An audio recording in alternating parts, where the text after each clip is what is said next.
Hello everyone, welcome to Shop Dev. So in this video we're going to have a look at the concept of anonymous types in C#. So let's start by our classic way of proceeding. So we begin with our introduction.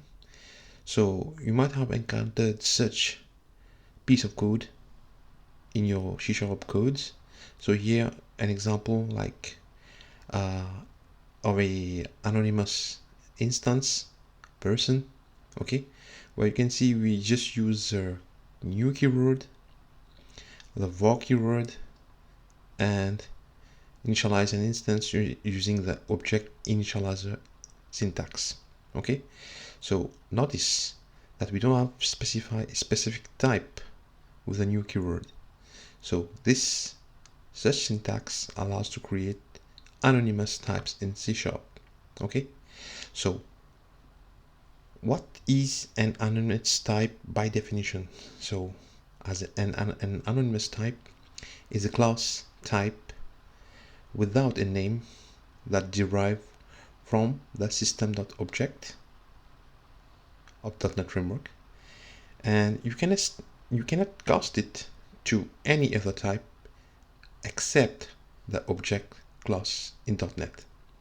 Okay, and like we saw initially, so it is declared using the var keyword, the new operator, using the object initializer syntax.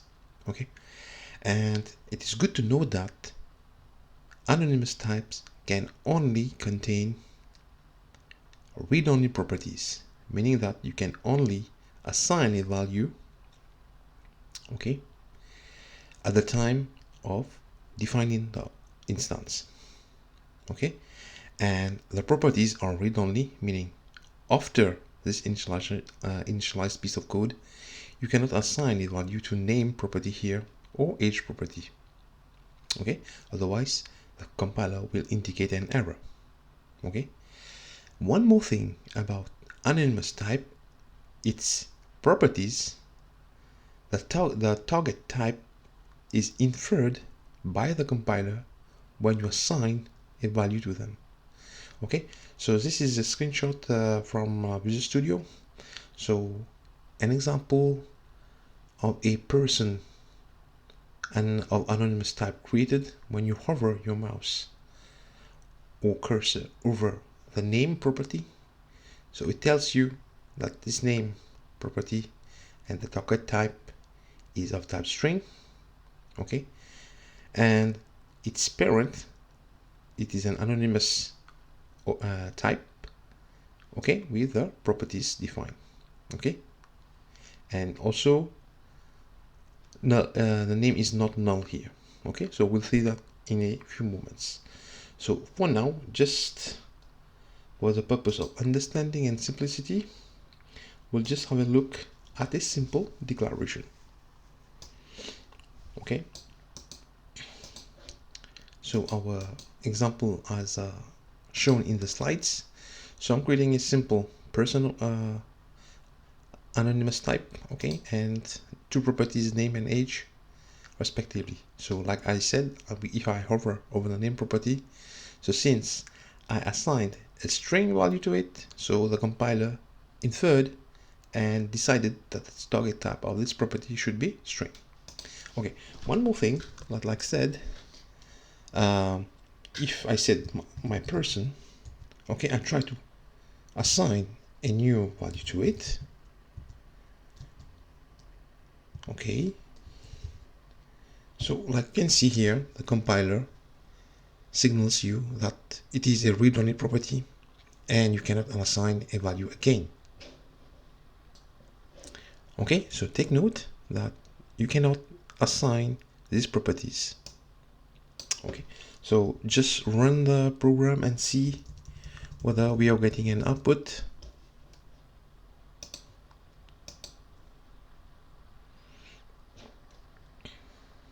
Okay, so like you can see, it prints my name of the person and the age, which is 32. Okay, so that's one thing. So we proceed to our next point. So it is good to know that when defining an anonymous type, you cannot assign a null value to its properties. Okay, otherwise the compiler signals you of an error. Okay, so let's have a look quickly. So I just try to change it to null. Okay, so like you can see that the compiler say you cannot assign null values to anonymous type property. Okay, so this is another point to note and consider. Okay, and one more thing about anonymous type is that an anonymous type can contain another anonymous type. So take this example. So I have a person anonymous type that contains an address anonymous type. Okay, so quickly we just have a quick look at that in detail. So same example like in the slides. So I have a person anonymous type C. Here, if you see the light box shown by Visual Studio, so Visual Studio internally assigns a name dash quote A to the person and quote B to the address. Okay, so just for you to know that there's some operation done by the compiler. Okay, so here logically when we print it, we should be having the name of the person, age, and the street displayed for these anonymous instances. So like you can see my name, okay, the age 32, and the street being displayed, okay, with street. So that was a quick demo with respect to the nested anonymous type. Okay, so next point is about arrays of anonymous type. So this is a quick concept that, well, C# allows you to create an array of anonymous type as well. So this is a syntax, so new keyword without specifying the type, and within braces you can specify as much instances as you wish. Okay, so that's about anonymous types, arrays. And well, this is important to consider because this is where you make heavy use of anonymous type. So anonymous type are mostly created when using the select clause of LINQ queries. Okay, so consider this scenario. So I have an employee class. Okay, so I have an ID, name, and age. Now suppose you want to search the list of properties, okay, and select only a subset of the properties here. Like in this example, I'm selecting ID and name from this employee list. Okay, and if you hover your mouse over the search result, you'll see that you get an enumerable of code A. Okay, so like in C# compiler will tell you that these are anonymous types. Okay, so just a quick example.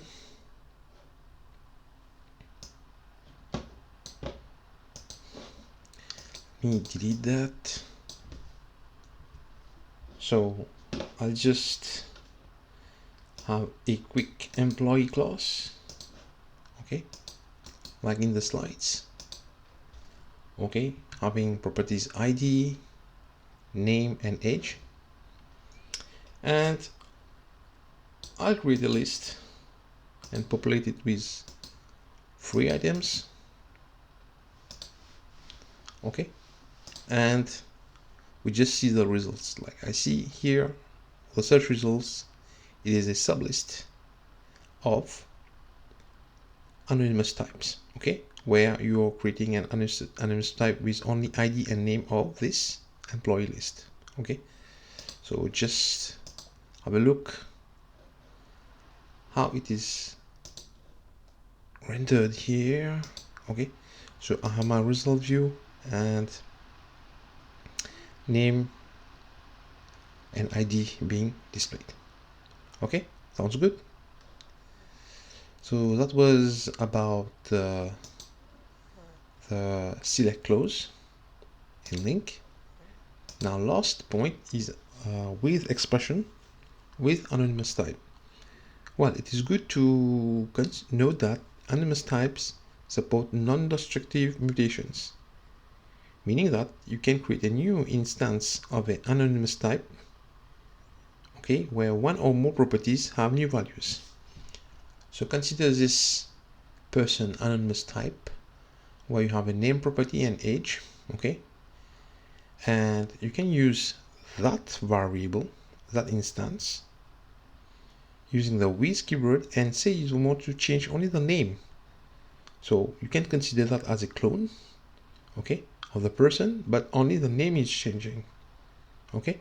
And here the new instance will have the age 32 and the new name that you specified with the with expression without affecting the previous person anonymous instance. Okay, so I'll just have a quick look at this demo as well.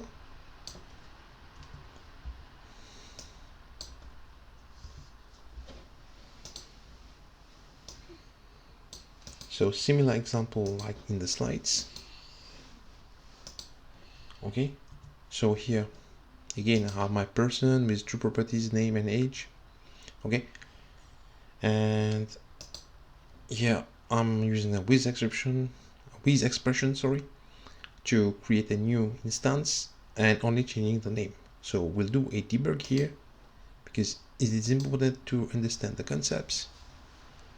Okay, so my person, when I print, you can see in the screen I have my name. Okay, and now I'm creating another person. Okay, when I print, I'll get another name. Okay, so sorry I used the console.write instead of write line, but if you see, if you have a look at the properties, so this another person has the age 32 and another name, and you see that the person instance has not been affected. It still has its initial value of my name and 32. So that's it concerning the anonymous types. Now the key points to remember about anonymous types is that they can only contain read-only properties, like we had a look, and property types are inferred by the compiler once you initialize a value. Null value cannot be assigned to an anonymous property. An anonymous type can contain another anonymous type, like we saw previously. The person could contain an address of type anonymous. And lastly, anonymous types are mostly created with select clause of LINQ queries. So that's it, guys. So if you like that video, please like it and subscribe to my channel. Thank you. Bye.